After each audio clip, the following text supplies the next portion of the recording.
Cyril Valéry, Isaac Hanouna, né le 23 septembre 1974 à Paris, en France, est l'une des personnalités de la télévision les plus célèbres en France, connu comme l'animateur et producteur de Touche pas à mon poste, TPMP, sur C8.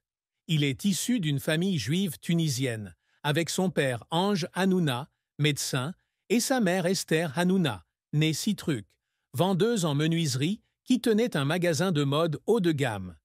La vie de Cyril est un voyage haut en couleurs, des jours difficiles dans la banlieue parisienne à l'éclat de la célébrité et du pouvoir médiatique. Pourtant, derrière son apparence joviale et son style d'animation vibrant, Cyril porte en lui une profonde tristesse, dont la plus grande est peut-être la rupture avec Émilie Hanouna en 2019, combinée aux effets de la célébrité et aux polémiques constantes dans sa carrière, notamment l'amende record de 3,5 € infligée par C8 en 2017. Son mariage avec Émilie Hanouna, que Cyril a rencontré en 2003 lors d'un anniversaire par l'intermédiaire d'amis communs, a été une étape importante de sa vie. Émilie, une enseignante douce et réservée, a apporté de la stabilité à Cyril pendant les mois chargés où il commençait à bâtir une carrière à la télévision. Ils ont 2 enfants, Bianca Hanouna, née le 3 mars 2011, et Lino Hanouna, né le 14 mai 2012. Durant plus de 15 ans de vie commune, Émilie a été celle qui a soutenu Cyril dans ses débuts difficiles et qui a prouvé son ascension pour devenir le roi de la télévision de France. Cependant, en 2019, ils ont officiellement divorcé, un événement que Cyril a rarement mentionné publiquement, mais qui a laissé une profonde blessure dans son cœur. « Je n'arrive pas à garder les choses les plus importantes de ma vie », a-t-il déclaré lors d'une interview pour célébrer le gala 2020. « J'ai perdu une partie de moi-même lors de notre rupture. » Cette tristesse n'était pas seulement la perte d'un conjoint, mais aussi un sentiment d'échec dans la gestion d'une famille, quelque chose qu'il avait toujours valorisé parce qu'il venait d'une famille très unie. La tristesse s'est encore accrue lorsque Cyril a dû faire face à la pression de la célébrité et aux controverses liées à l'émission TPMP. L'un des incidents les plus graves a eu lieu le 7 décembre 2016 lorsqu'il a organisé une farce en direct dans laquelle il a demandé à un public gay de lui embrasser la main lors d'un faux appel téléphonique. L'incident a été jugé sexiste et homophobe par le Conseil de régulation de l'audiovisuel, CSA, aujourd'hui Arcom, ce qui a conduit à une amende de 3,5 millions d'euros contre C8 le 18 juillet 2017, l'amende la plus élevée de l'histoire de la télévision française à l'époque. L'incident a non seulement causé des dommages financiers à la chaîne, mais a également porté atteinte à la réputation de Cyril. Il a été vivement critiqué par le public, qualifié de fauteur de troubles et d'homme irresponsable. « J'ai pleuré en lisant ce qu'ils ont écrit sur moi », a-t-il admis dans Le Figaro en 2018. « Je voulais juste faire rire, mais j'ai profondément blessé beaucoup de gens. » Malheureusement, comprendre les problèmes et être rejeté par une partie du travail en tant qu'idole lourde le pousse à trouver à plusieurs reprises son propre chemin vers le chemin qu'il a choisi. De plus, Cyril porte également de la tristesse à cause des difficultés à équilibrer sa carrière et son rôle de père pour Bianca et Lino. Père dévoué, il parle souvent de son amour pour la télévision, mais l'emploi du temps chargé de TPMP, diffusé quotidiennement de 19h10 à 21h15, lui laisse peu de temps à consacrer à eux. Dans 50 Inside 2021, il a un jour fondu en larmes en déclarant « Il y avait des jours où je rentrais à minuit et où Bianca et Lino dormaient déjà.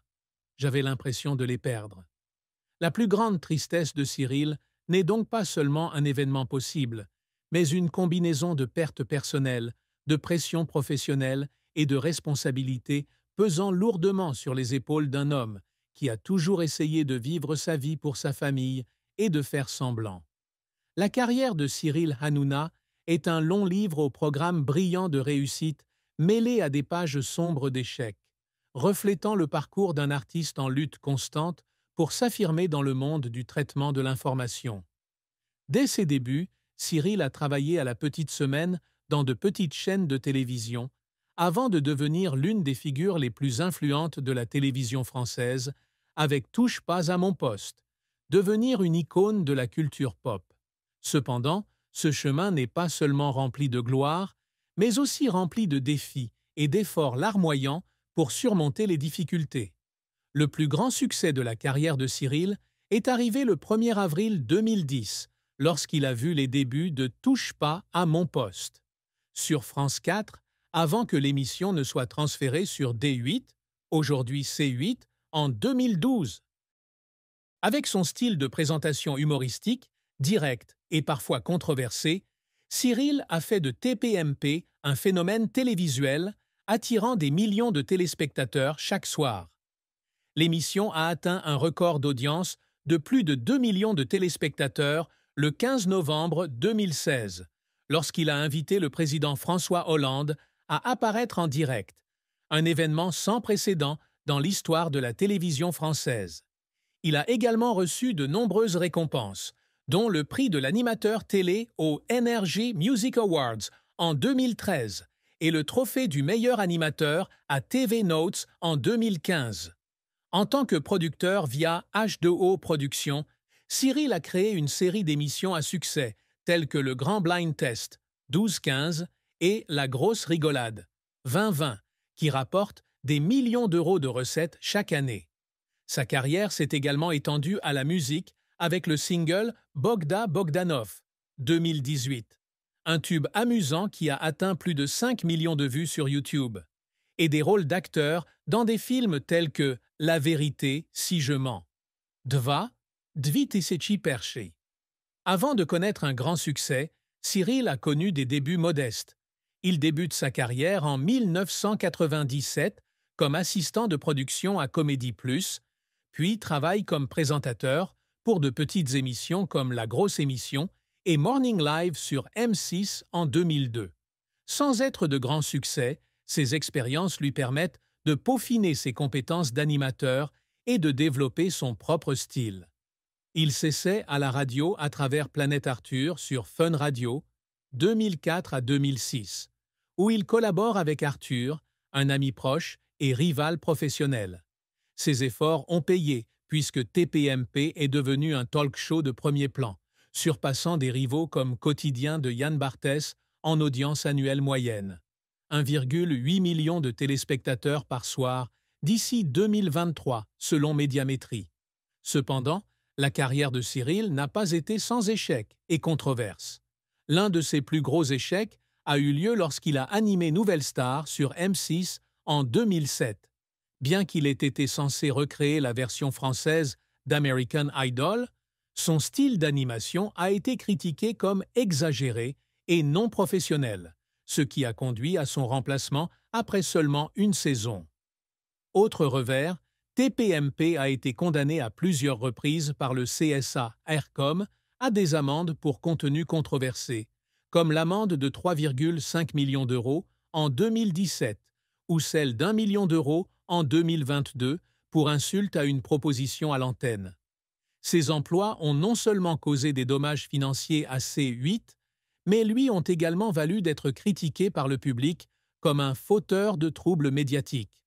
En 2023, il a dû suspendre son émission Face à Hanouna sur C8 pendant 2 semaines après avoir été accusé d'avoir diffusé de fausses informations sur un événement qu'il a qualifié de comble de frustration dans Le Parisien. « J'ai pensé à tout abandonner », a-t-il déclaré. Les efforts pour faire pleurer Cyril ont souvent conduit à sa fin avec TPMP.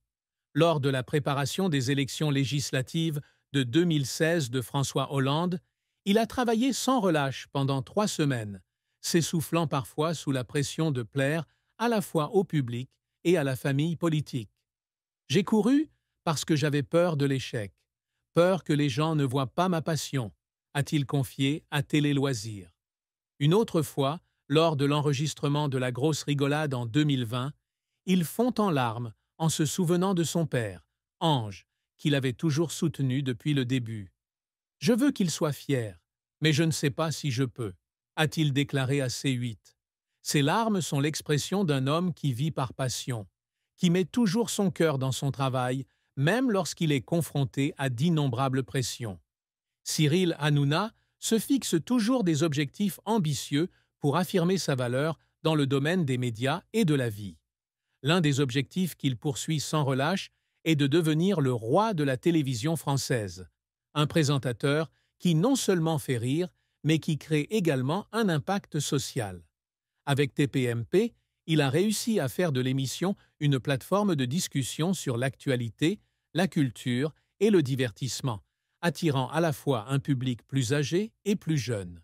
Je veux que TPMP soit un lieu où les gens se sentent écoutés, qu'ils soient d'accord ou non avec moi, avait-il déclaré au Monde en 2022.